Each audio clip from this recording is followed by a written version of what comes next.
Vous savez que je m'intéresse beaucoup au calque entre l'anglais et le français, entre le français et l'anglais. Qu'est-ce que c'est qu'un calque? C'est une expression qui est calquée sur une autre langue, et donc qui n'apparaît pas immédiatement parce qu'il n'y a pas un lexique qui va sous-tendre le calque. On ne va pas dire « Ah, c'est le même mot là et là ». Non, ce n'est pas le même mot, mais si ce mot est employé dans cette langue-là, c'est à cause de l'autre langue qui emploie un mot équivalent dans ce sens-là.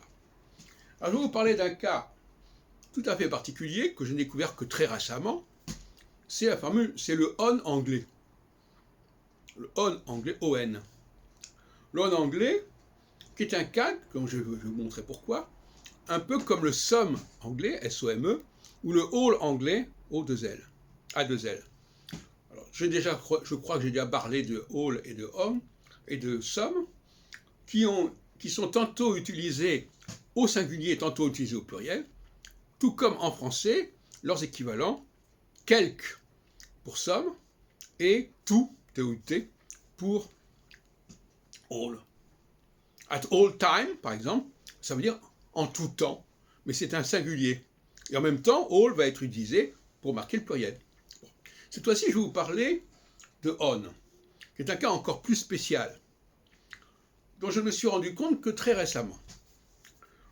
Parce que le mot sûr en français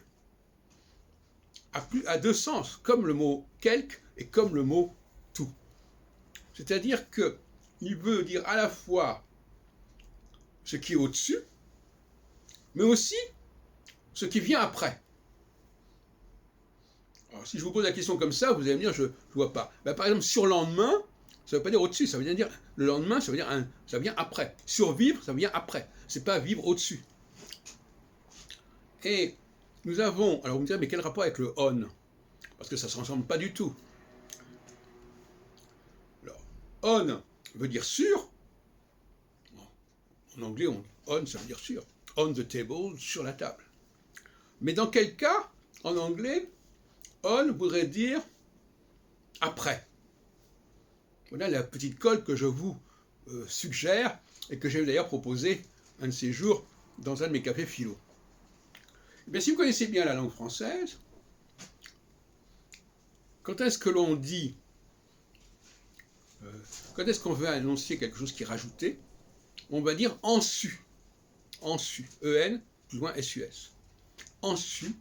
En su, ça veut dire en plus. Et dans en su, on a E-N. Et E-N ressemble à O-N.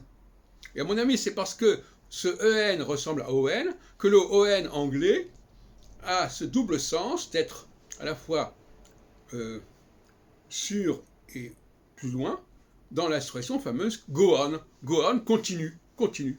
Go on, ça ne veut pas dire aller au-dessus, ça veut dire aller plus loin.